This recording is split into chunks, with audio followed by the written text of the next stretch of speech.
menurut aku menyuarakan itu sangat mudah. Tapi beraksi untuk melakukan perubahan, itu tidak semua orang berani. Semua orang berani menyampaikan pendapat di muka publik, di umum, di Twitter, di Instagram. Tapi apakah mereka punya keberanian untuk take action, get into the politics, and make a change? Dulu saya bisa di pinggir jurang, saya ngatain presiden, saya katain betul itu presiden. Tapi saya masih hidup sampai sekarang gitu loh, nggak ada permasalahan. Saya dulu menghina menteri, saya hina habis-habisan. Kalau misal ada presiden, anak istri itu tidak boleh maju untuk eksekutif, tidak boleh maju untuk legislatif, dan tidak boleh maju untuk yudikatif. Sesimpel itu. Tapi undang-undangnya ada atau tidak? Tidak diperjuangkan, tidak ada. Jadi selama itu sah menurut undang-undang dan hukum, ya tidak ada permasalahan. Persoalan dinasti ini kan menjadi sebuah persoalan etika saja kan di mata publik. Jadi Bro Kevin gimana nih kegiatannya ini apa aja nih semuanya? Waduh, terima kasih sebelumnya Pak Jimmy sudah mengundang aku ke sini loh. Thank you. Ya akhir-akhir ini ya aku kegiatannya fokus ke pemudaan sebenarnya. Oke. Tapi memang lagi aktif banget di dunia politik praktis ya. Karena masih belajar di politik praktis dan masih muda masuk dunia politik praktis. betul, ya. masuk dunia politik Sampai praktis. mendirikan apa tuh? Resonansi Pemuda Indonesia. Betul, resonansi Keren banget pemuda. itu ya. Jadi Resonansi Pemuda Indonesia itu sebenarnya adalah organisasi kepemudaan. Awalnya itu aku mendirikan tahun 2021. Jadi di 2020 itu aku mulai main platform sosial media TikTok ya. Mungkin pada saat itu orang-orang pasti menganggap TikTok tuh aplikasi joget-joget, aplikasi yang entertaining. Cuma pada saat itu aku berpikir bahwa jika di TikTok ini bisa mungkin menjadi platform edukasi. Jadi akhirnya aku mulai membahas politik, sosial fenomena di sana, segala macam hal. Dan ternyata antusiasnya lumayan banyak di TikTok ini. Lumayan banyak feedback dari teman-teman muda. Ada anak umur 14 tahun, 15 tahun yang mereka concern dengan Indonesia, dengan fenomena sosial dan politik itu sendiri. Dan akhirnya di 2021 TikTok itu mengeluarkan fitur live stream seingat saya. Dan akhirnya bisa collaboration live gitu sama orang. Collaboration live. Dan aku menginisiasi gimana kalau ada anak-anak muda kumpul diskusi bareng di TikTok gitu loh. Kan belum pernah ada tuh sebelumnya kan, live bareng. Dan akhirnya terjadilah live itu. Live, ngobrol-ngobrol dan kalau misalnya kita cuma ngomong-ngomong gini kayaknya kurang bagus deh. Kenapa kita nggak bikin organisasi sekalian aja? Tapi misi utamanya sendiri apa bro? Jadi di tahun 2020-2021 itu sedang maraknya hoax tentang COVID-19. Pada saat itu banyak orang yang tidak percaya dengan COVID, menganggap COVID itu adalah konspirasi, penyakitnya tidak berbahaya segala macam. Padahal sudah jelas di lapangan ya banyak banget orang yang berduka, orang yang meninggal termasuk saudara saya sendiri gitu. Beberapa teman-teman saya juga ada yang berduka, kedua orang tuanya meninggal di waktu yang bersamaan. Nah, salah satu misi kita pada saat itu sih memberantas hoax gitu. Terkait COVID, terkait hoax-hoax yang lain. Apalagi kita ngomongin media sosial dan media digital ya, pada saat itu mungkin karena orang sedang karantina ya, lagi stres-stres ya, hoax merajalela dan saya pengen membuat masyarakat Indonesia terutama pemudanya itu menjadi pemuda yang kritis. Maka dari itu saya mendirikan Resonansi Pemuda untuk menjadikan wadah generasi muda untuk bisa berpikir kritis, belajar berargumentasi, belajar public speaking di depan umum juga, dan ada sifat produktifnya di pandemi ini gitu loh. Dibanding mereka hanya sekedar main game, seperti itu sih Pak Jimmy. Jadi kalau kita ngelihat tadi ya, cikal bakalnya kan mulai TikTok. Jadi kalau kita ngelihat peran media digital sendiri dalam mengedukasi generasi muda saat ini, gimana pandangan Bro Kevin sendiri? Jujur sekarang kalau kita melihat generasi Z ya dengan fenomena sosial yang ada di milenial dan Gen Z, sosial media dan platform-platform yang mainstream sekarang seperti TikTok dan Instagram dijadikan media pembelajaran. Terjadi pergeseran di mana orang dulu belajar lewat buku. Terus geser dengan distorsi teknologi dan informasi, mereka berpindah ke internet, tapi mereka mencari cara yang lebih mudah untuk mencerna dan menyerap informasi.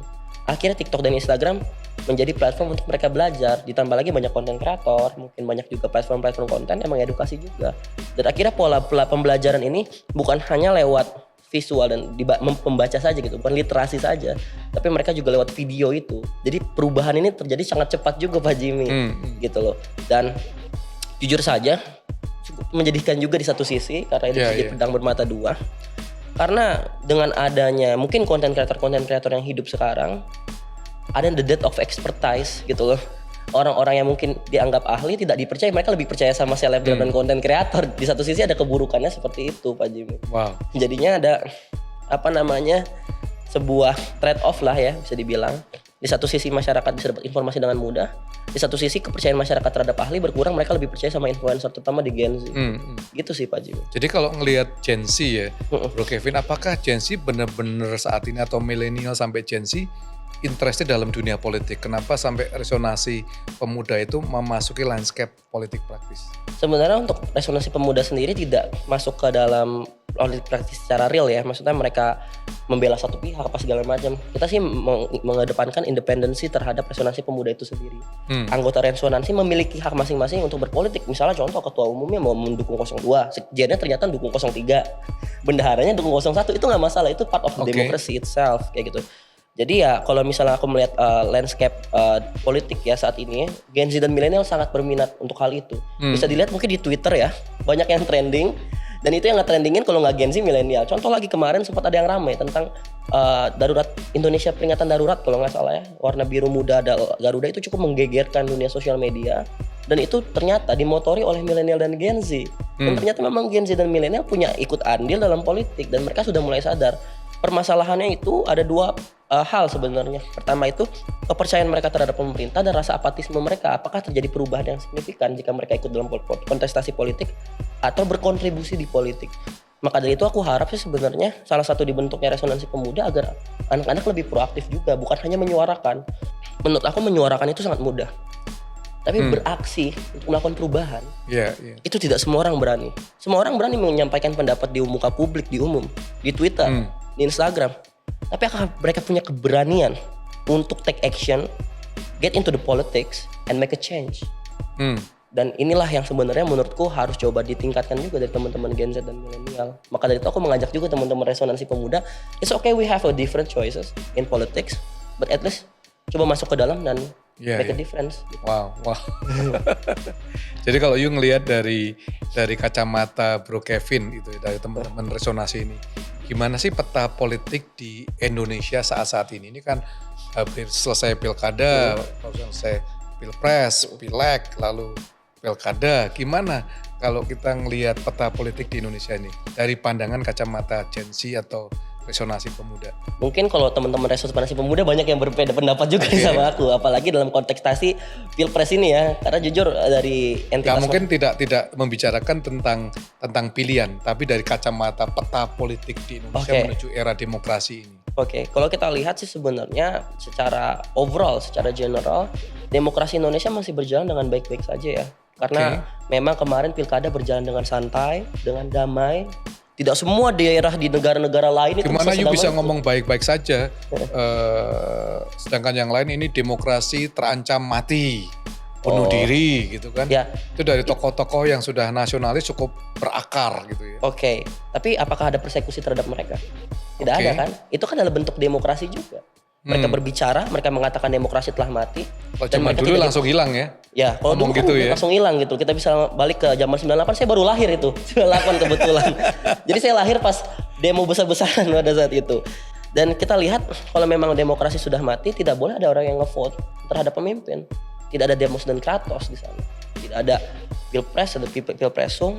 Dan masyarakat dilarang untuk mengungkapkan pendapat yang berbeda dengan pemerintah. Tapi nyatanya sekarang mau menghujat siapapun di pemerintahan silakan saja, tidak ada permasalahan. Atau mungkin memang terjadi beberapa oknum-oknum kecil yang memang melakukan penekanan segala macam, tapi kan itu tidak menyeluruh. Kita bisa ngambil rasionya berapa persen sih? Jujur saya adalah pemuda yang lumayan kritis dulu terhadap pemerintahan ya. Sampai sekarang juga mungkin masih. Tapi kan sekarang saya di dalam tubuh ini juga, maksudnya di lingkaran pemerintahan juga dan punya hak untuk bisa berbicara lewat dalam. Dulu saya bisa di pinggir jurang, saya ngatain presiden, saya katain betul itu presiden. Tapi saya masih hidup sampai sekarang gitu loh, nggak ada permasalahan. Saya dulu menghina menteri, saya hina habis-habisan. Saya dulu di TikTok itu sampai ngehajar menteri ya dulu. Itu sampai wave head comment-nya sudah terlalu banyak lah di TikTok. Wow. Ada campaign saya dulu namanya Bismillah Komisaris namanya. #Bismillah Komisaris. Jadi untuk orang-orang yang mau menjilat nanti bakal dapat komisaris gitu. Sampai se-ekstrim itu mungkin ya. Tapi di satu sisi saya merasakan bahwa memang saya pun yang mungkin berbeda pendapat dengan pemerintah masih bisa berjalan, masih bisa hidup kayak gitu. Cuma memang banyak mungkin dari teman-teman yang berbeda pendapat melakukan perang digital. Sekarang ada perang digital juga Pak Haji. Iya, Jadi iya. saling report.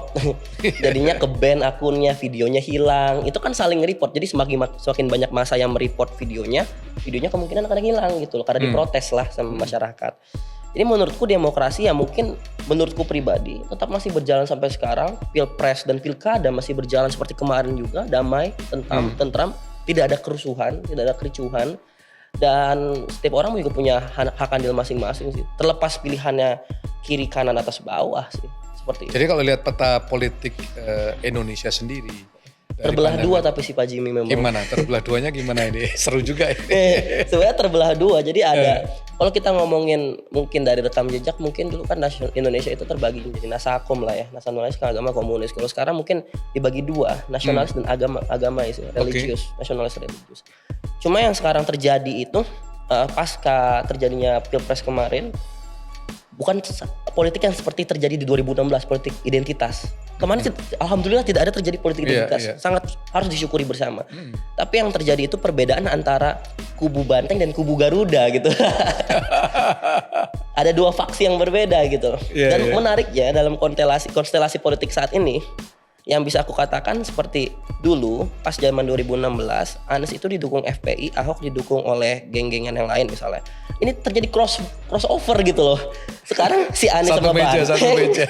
PKS sama Pak Prabowo gitu atau sama orang-orang yang istilahnya nasionalis. Ini kan sebuah fenomena yang menarik dan aku belajar di politik memang tidak ada yang permanen. Kita harus berpesta aja di politik ini gitu loh. Tapi repotnya kan yang di atas bisa duduk, cari titik pertemuan sambil makan soto ya kan. Iya, sambil makan Yang soto. di bawah tetap berantem terus tuh gimana, Bro? Tapi jujur Nggak kan teduh gitu.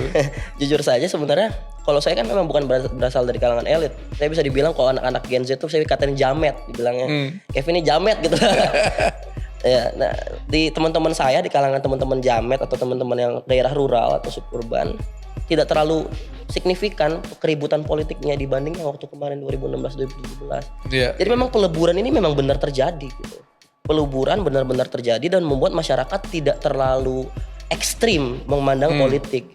Cuma memang masih ada kelompok-kelompok radikal atau ekstremis dari pihak kanan maupun kiri yang memang ada, tapi komposisinya saya rasa tidak sebesar itu sih. Seperti itu Pak Jimmy. Wah. Jadi dari pandangan you dunia politik Indonesia is okay lah, mungkin 11-12 lah ya. It's okay. Is progress itu ya, walaupun ada yang mengatakan demokrasi mati, kekuasaan dinasti dan sebagainya. Menurut you gimana sih? Ada nggak sih kekuasaan dinasti itu? Kalau kita ngomongin kekuasaan dinasti sebenarnya kita balik lagi ke apa namanya ya, definisi dinasti itu apa? Anak cucu mantu besan. Kita kalau memang dari awal tidak ingin adanya dinasti, kalau gitu buat undang-undang aja di legislatif untuk menghilangkan dinasti dari muka bumi ini gitu loh, dari Indonesia. Contoh misalnya, jika ada Good point. kalau misalnya ada presiden, anak istrinya itu tidak boleh maju untuk eksekutif, tidak boleh maju untuk legislatif, dan tidak boleh maju untuk yudikatif. Sesimpel itu. Tapi undang-undangnya ada atau tidak? Tidak diperjuangkan, tidak ada. Jadi selama itu sah menurut undang-undang dan hukum, ya tidak ada permasalahan. Persoalan dinasti ini kan menjadi sebuah persoalan etika saja kan di mata publik. Dan menurut saya kalau misalnya kita mengaca pada rekam jejak historis kita, selama tidak melanggar hukum, ya tidak apa-apa. Seperti contohnya kemarin yang mungkin marak ya tentang majunya Gibran, anak presiden menjadi wakil presiden gitu. Secara hukum sah-sah saja, tidak ada yang dilarang di sana. Kalau gitu silakan maju. Permasalahan etika ini bisa dilihat oleh perspektif masing-masing dan menurut saya kalau misalnya memang pelanggaran etika berat dan memang tidak bisa dibenarkan dan tidak bisa dibiarkan kayak gitu. Tapi sejauh ini menurut saya ya masih oke lah kayak gitu. Kalau misalnya ngomongin dinasti juga ya Pak Jimmy ya, mungkin kita belak-belakan aja. Di Indonesia ada namanya asas kekeluargaan. Sesimpel kerja aja. Pasti. Ada keponakan gak punya kerja, ngerengek-rengek minta kerjaan, minta ke omnya, kebetulan omnya punya akses nih ke kantornya, akhirnya dikasih. Asli lah ya. Tapi kembali lagi ada unsur yang harus dipenuhi. Ya ini yang orang-orang tuh menganggap bahwa jika kita memfasilitasi orang-orang terdekat kita, orang-orang yang kita percayai, itu orang-orang yang gak kompeten. Padahal belum tentu kan. Orang-orang yang kita aja bisa aja orang-orang yang kompeten. kita bisa mengundang orang. Misalnya contoh, saya diberikan akses untuk mengundang satu orang menjadi staff saya misalnya. Secara naluriah saya akan memilih orang yang paling saya percaya dong, dan yang paling punya kapabilitas untuk berada di posisi tersebut. Tapi orang akan memandang itu dan memframing itu, wah Kevin ini nepotisme, wah Kevin ini apa, seperti itu. Padahal kan tidak seperti itu. Dalam dunia bisnis, kalau bapak bisa warisin ke anak, kebanggaan. Itu kebanggaan. Bisa 3 generasi, hebat. Iya, ya kan? gitu kan. Dalam semuanya lah, politik juga hal yang nggak beda lah gitu ya. Iya. Saya kira ini satu pemikiran yang cukup breakthrough, nggak semua orang bisa memikirkan gitu sih ya. Soalnya di satu sisi lagi kita juga tumbuh dalam banyak budaya kan. Tapi budaya yang mungkin ada similar satu sama lain. Iya. Budaya kekeluargaan ini yang kita nggak bisa deny akan hal itu. Dan itu mungkin dipraktekkan di beberapa orang, dan mungkin juga pernah ada yang memprotes hal itu, tapi dia secara tidak langsung juga pernah mempraktekkan gitu loh. Jadi terjadi kemunafikan di tengah-tengah masyarakat. Tapi Bro Kevin ya, kalau dari generasi kalian ya, gimana ngelihat presiden yang mungkin umurnya udah seperti opanya, bangga nggak bangga kok begini ya? Honestly tell me. Jujur saja, mungkin saya agak bias karena saya sangat suka sama Pak Prabowo, jujur saja. Karena saya penggemar Pak Prabowo dari 2014 pas zaman-zaman saya masih SMA kelas 1 sih masih. Kenapa? Saya suka aja dengan sosoknya patriotik, nasionalistik, dan sangat-sangat cinta negara. Makanya saya pengen banget melihat dia untuk bisa duduk di kursi presidensi, dan akhirnya tercapai juga. Saya juga sampaikan ke beliau, saya sangat senang dia bisa menang. Dan menurut saya umur itu hanyalah umur. Yang kita lihat adalah kemampuan dan kapabilitas lagi. Apakah dia masih mampu untuk menjabat? Apakah dia bisa punya kapabilitas untuk menjabat? Apakah dia bisa menjabat dengan benar, kayak gitu kan? 3 itu menjadi unsur utama. Dan saya rasa presiden saat ini dengan lancarnya tiba-tiba keluar negeri, balik-balik dapat investasi, apakah itu tidak produktif? 300 triliun kalau nggak salah. Sangat produktif menurut saya ya. Dan beliau masih suka berenang segala macam. Malah jujur saja, generasi saya di Gen Z itu banyak yang lebih jompo dari Pak Prabowo. Saya aja pakai koyo kadang-kadang. Ini kayak habis, ini makanya agak pilek, agak sumbang suaranya karena sakit gitu loh. Pak Prabowo di musim sakit gini dia nggak sakit, dia kuat gitu. Jadi menurut saya, gitu. Menurut saya itu kembali lagi. Oke lah ya, gitu ya. Is oke saja. Jadi di umur yang di beliau, saya malah berharap beliau bisa lanjut lagi menjadi presiden Indonesia di periode selanjutnya gitu. Iya. Wow. Jadi Bro Kevin, kalau ngelihat resonansi pemuda Indonesia ini, apa sih 3 tahun ini pencapaian yang signifikan yang bisa diceritakan? Jujur saja dari resonansi pemuda kita ini kan start small ya Pak Jimmy. Kita berawal dari TikTok, kita membuat banyak diskusi, tapi saya sangat senang ketika melihat banyak banget anggota-anggota resonansi yang mungkin sekarang memiliki posisi-posisi strategis juga setelah belajar bareng di resonansi. Mereka banyak yang jadi public speaker sekarang setelah join resonansi. Mereka jauh lebih punya karir yang bagus karena mungkin juga akses aku berikan juga ke beberapa dari mereka. Di satu sisi juga kita bekerja sama kemarin dengan Dewan Perwakilan Daerah Republik Indonesia untuk membuat acara ya di tahun 2022. Dan lebih banyak banget sih sebenarnya kalau disebutin satu persatu. Saya rasa resonansi ini sangat lumayan berdampak untuk generasi muda lah. Ditambah lagi contoh misalnya kita melakukan diskusi umum atau forum-forum online yang hadir itu bisa sampai 1.000-2.000 orang Pak Jim. Wow. Dan itu Zoom saja sampai overload. Saya masih ada ininya ya, mungkin recordnya bisa dilihat. Saking banyaknya orang mau masuk sampai DM ke saya mau join. Yang terbesar sih waktu itu, waktu saya buat conference call, conference Zoom tentang perang dunia ketiga, waktu itu Rusia nyerang Ukraine. Ya di Crimea waktu itu konflik. Dan akhirnya 3.000 orang lebih, karena saking gak muat ya, saya siarkan langsung, yang nonton 5.000. Jadi totalnya 5.000 tambah 3.000 bisa dihitung aja berapa orang. 8.000 orang yang memang join live di sana. Jadi memang kalau misalnya kita itu pengen benar-benar berdampak, ada actionnya, ada discussionnya, ada outputnya. Dan kalau cuma sekedar diskusi, outputnya apa sih gitu kan? Orang pasti bertanya-tanya Pak Jimmy. Mungkin Pak Jimmy juga akan skeptis dengan orang yang bilang diskusi-diskusi doang gitu. Tapi kita mendapatkan banyak insight baru plus konsensus bersama.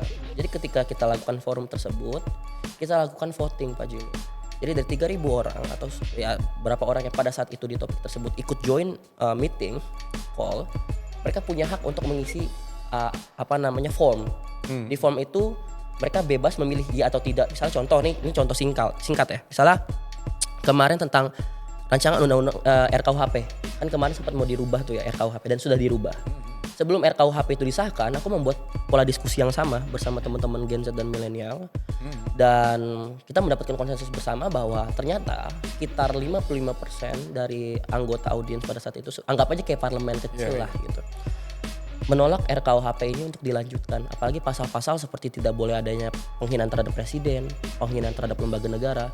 55% orang itu menolak.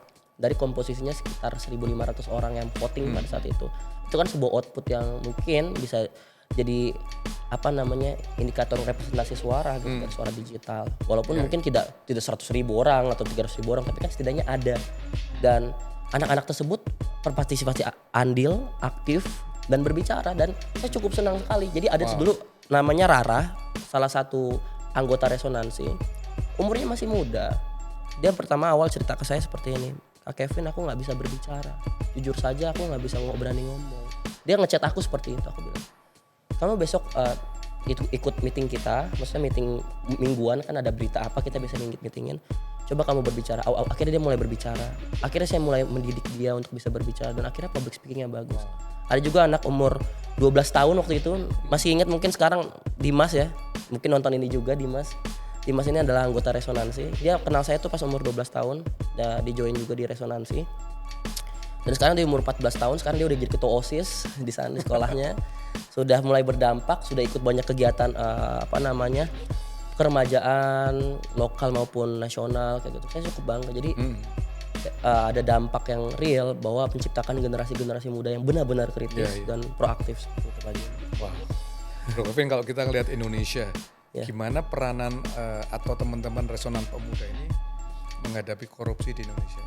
Jujur saja korupsi itu tidak bisa diselesaikan oleh satu pihak saja, Pak. Oke.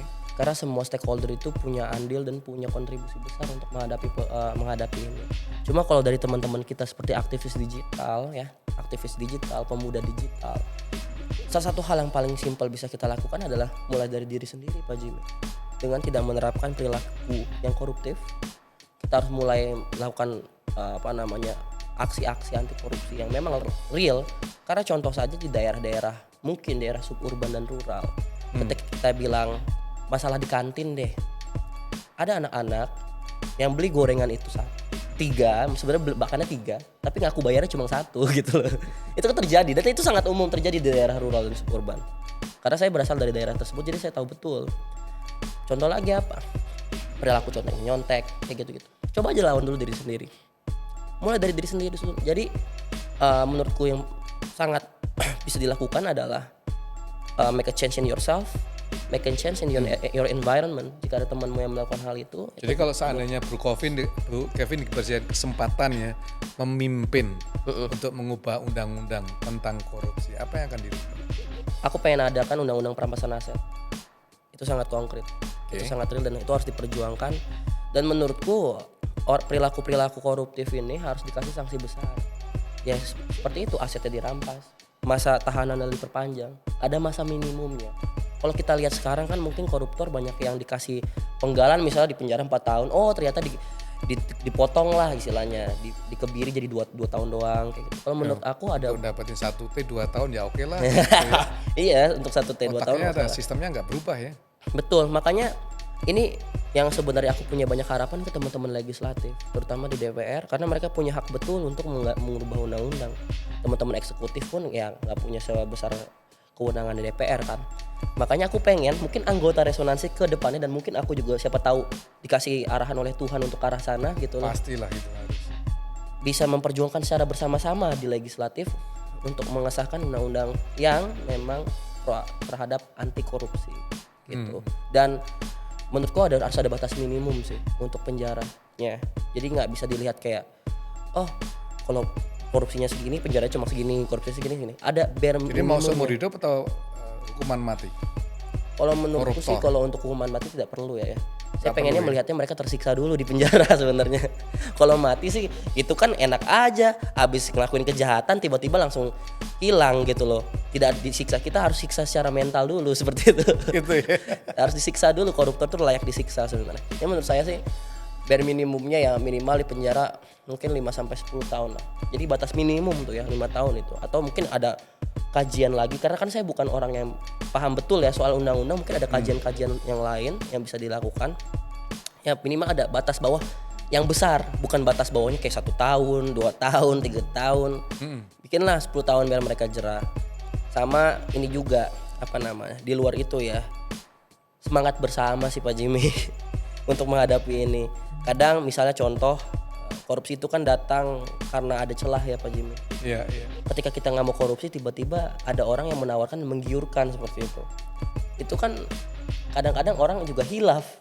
Banyak yang hilaf juga dan akhirnya terjerumus. Jadi ya tolong kerjakan dan bahu-membahu. Tapi yang paling mudah itu lewat tadi legislatif Pak Jimmy. Luar biasa. Sangat wawasannya sangat luas sekali ya dalam usia Anda ya, Kevin. Mungkin ada mimpi-mimpi nggak atau rencana jangka panjang untuk resonansi pemuda sendiri? Aku berharap sebenarnya resonansi pemuda ini bisa lebih besar lagi. Mungkin bukan cuma ngomongin soal kuantitas anggota ya. Menurut saya tuh lebih penting itu dampak terhadap Indonesianya. Aku mau anak-anak resonansi pemuda hampir semuanya ya kalau bisa proaktif dan masuk ke dalam politik praktis dan memberikan dampak di masing-masing. Mungkin berbeda partai, it's okay. Ada yang mau di Gerindra, ada yang mau di PDP, PKS. It's up to you. But make a difference and make a change in that. Itu harapan terbesar dan aku pengen lihat semua anak-anak resonansi dari posisi-posisi strategis seperti di DPR, di kabinet-kabinet, agar kita koordinasinya untuk merubah Indonesia lebih mudah karena kolaborasi dan koordinasinya udah ada rekam jejak sebelumnya gitu loh. Jadi bisa gampang untuk komprominya seperti itu Pak Jim. Kalau aku sih seperti itu. Luar biasa. Iya. Mungkin ada pandangan-pandangan terakhir nih Bro Kevin yang ingin disampaikan supaya generasi milenial, generasi Gen Z bisa berada di barisan depan memasuki Indonesia Emas 2045. Sebenarnya Indonesia Emas itu tidak bisa, sekali lagi tidak bisa dilakukan oleh sendiri. Pemerintah ikut andil, kita anak muda ikut andil, stakeholder bisnis pun ikut andil, semua ikut andil dalam hal membuat Indonesia Emas 2045. Buat teman-teman Gen Z dan milenial, aku harap sebenarnya kita bisa berkolaborasi instead of memprovokasi dan ribut satu sama lain. Sudah cukup banyaklah keributan yang terjadi antara teman-teman Gen Z dan milenial hanya karena perkara perbedaan pilihan, hanya karena perbedaan arah politik. Menurutku yang lebih besar buat Indonesia itu kembali lagi Indonesia Emas 2045. Coba persatuan itu harus kita lakukan. Terlepas misalnya contoh sesimpel KNPI aja kepecah 5 misalnya, itu kan sebuah kemunduran menurutku.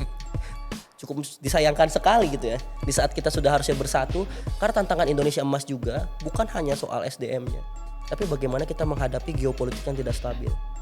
Indonesia sekarang menjadi salah satu faktor penentu untuk kedua belah blok di geopolitik antara China dan China dan Amerika, dan kita harus bermain andil dan kita harus bisa tahan di sana, tahan dan kuat gitu. Jadi kalau bisa ya tingkatin skill digital juga agar bisa jauh lebih baik sih. Wow. Satu lagi nih, Kevin, kalau kita bicara generasi muda gitu ya, semua dalam politik praktis, gimana view Pancasila bisa dihidupi oleh generasi demi generasi? Kembali lagi itu ada hubungannya sama kurikulum sekolah mungkin ya Pak Jimmy. Udah dilakukan. Kurikulum sudah dilakukan, tapi sebenarnya ada salah satu hal yang mungkin kurang dilakukan juga. Pendidikan yang paling terdekat adalah keluarga Pak Jimmy. Banyak keluarga-keluarga yang sekarang mengacukan untuk mengajarkan Pancasila ke anak. Mungkin setiap orang tua yang nanti bakal cari calon orang tua harus dibekali dengan edukasi bagaimana caranya mendidik anak dengan metode Pancasilais misalnya, atau membawa unsur-unsur Pancasilais. Itu kan yang tidak dilakukan. Karena orang-orang tua itu sibuk mencari nafkah, mereka sibuk mengejar karir, sampai kadang-kadang lupa juga untuk mendidik anak. Padahal pendidikan paling dekat itu keluarga. Jadi pendidikan Pancasilais tidak hanya di sekolah Pak Jimmy. Di lingkungan keluarga pun harus dilakukan. Dan maka dari itu mungkin bisa dilakukan secara konkretnya menurutku ya, salah satunya yang membekali para orang tua, menghidupi Pancasila dengan mungkin adakan festival-festival juga biar ada rasa sense of belonging. Karena yang aku lihat sekarang semakin kesini banyak juga orang-orang yang punya sense of belonging terhadap negara ini juga kurang gitu loh. karena apatisme yang tadi mungkin terjadi. Jadi kerjasama bersama lah, pemerintah juga memberikan penyuluhan, pendidikan proaktif dalam kurikulum, dan kurikulumnya harus relevan ya Pak Jimmy. Jangan sampai kurikulumnya itu tidak cocok dengan Gen Z dan milenial. Tiap generasi punya cara untuk diajarkan. Nggak bisa kita ngajarin Gen Z dengan cara diktator, kita otoriter ke mereka begini didikte. Kan Gen Z tidak suka dengan cara seperti itu misalnya. Kita harus cari cara yang relevan, dan pemerintah harus bisa juga, dan teman-teman yang mungkin di stakeholder punya kekuasaan terhadap pendidikan juga harus bisa mendelivery Pancasila dengan baik. Karena sebagus apapun materinya, sehebat apapun sebuah buku ataupun sebuah materi, jangan bukan sebuah buku, sebuah materi, jika penyampaiannya tidak dengan cara yang tepat, itu tidak akan masuk ke otak manusianya. Jadi caranya itu yang harus diperbaiki si Pak Jimmy untuk mendidik anak-anak tentang Pancasila. Kevin, thank you banget nih untuk waktu dan berbaginya. Mungkin sebelum kita akhiri, kasih dong pidato kebangsaan sehingga Kevin, seandainya you menjadi wali kota atau gubernur atau RI 1 suatu saat, pidato kebangsaan oleh Kevin. Oke, mungkin aku langsung saja. Saudara-saudara sekalian, kita hadir di sini bersama-sama sebagai satu bangsa yang besar, sebagai bangsa Indonesia. Walaupun kita berbeda-beda, tapi kita memiliki satu tujuan sama demi mewujudkan cita-cita bangsa kita sesuai dengan Undang-Undang Dasar 1945. Maka dari itu, saya Kevin Geraldi selaku misalnya Presiden Republik Indonesia, mantap. Misalnya ya, saya mengajak semuanya untuk bisa andil menghadapi 3 isu utama. Yang pertama, isu korupsi, kita harus punya sense of anti korupsi. Yang kedua, kita harus punya sense of gotong royong, karena ini juga yang hilang dari negara kita. Dan yang ketiga, selain itu yang harus dipahami bersama juga bahwa kita ini adalah negara yang harus berkolaborasi dari satu entitas ke entitas lain. Jadi kita harus menghilangi sikap individualistik. Jadi maka dari itu saudara-saudara sekalian, saya harap kita bisa lebih maju lagi ke depan. Gitu aja. Siap, mantap Kevin. Dadakan banget, aku juga gak tahu mau ngomong apa. Sukses nih ya, Bro Kevin, untuk Resonansi Pemuda. Siap. Maju terus, never give up. Siap. Dan saya kerja masa depan ada di tangan Anda. Siap, terima kasih Pak Jimmy juga sudah mengundang hari ini.